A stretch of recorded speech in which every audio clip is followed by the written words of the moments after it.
বুড়িচঙ্গের মুসলমান, এই যে দুনিয়ার উপরে আজ আমরা বসে আছি, আমাদের আগে যারা ছিল তারা আজ কবরে চলে গেছে। আমাদের আগে যারা ছিল তারা মাটির নিচে চলে গেছে। এখন আমরা মাটির উপরে আছি, আবার আমরা মাটির নিচে চলে যাব। আমাদের পরবর্তী জেনারেশন মাটির উপরে থাকবে, তারা মাটির নিচে চলে যাবে, পরবর্তী জেনারেশন মাটির উপরে থাকবে।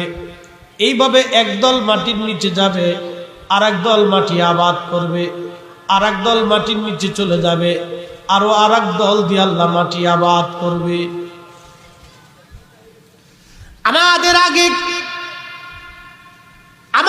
আগে আল্লাহ রাব্বুল আলামিন এই দুনিয়ার মধ্যে একটা জাতি পাঠিয়েছিলেন, এই জাতির নাম জিন জাতি। এই জিন জাতির এই দুনিয়া আবাদ করত।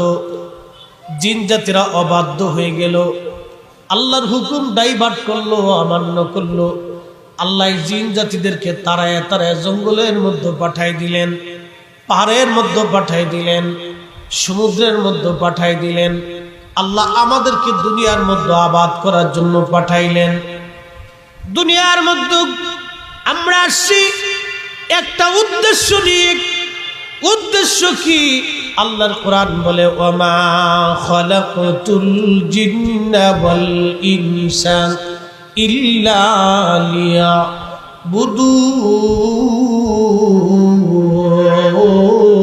লিয়াবুদুন। এই কোরআনের উপরে শ্রেষ্ঠ কোনো বাক্য নাই, এই কোরআনের উপরে বিশুদ্ধ কোনো কথা নাই, এই কোরআনের উপরে শ্রেষ্ঠ কোনো ভাষা নাই। এই কালামের মতো এত সুন্দর কোনো কালাম আর কারো নাই। সেই কালামের নাম হচ্ছে কালামুল্লাহ, কুরআনুল কারীম, আল্লাহর জবান মিশ্রিত বাণী ভাষা। আল্লাহ কত সুন্দর করে বলেন, ও আমার বান্দা, তোমাকে আমি দুনিয়ার মধ্যে পাঠাইছি।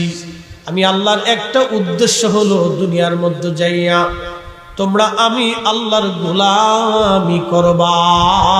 চিৎকার মেরে বলেন না সুবহানাল্লাহ।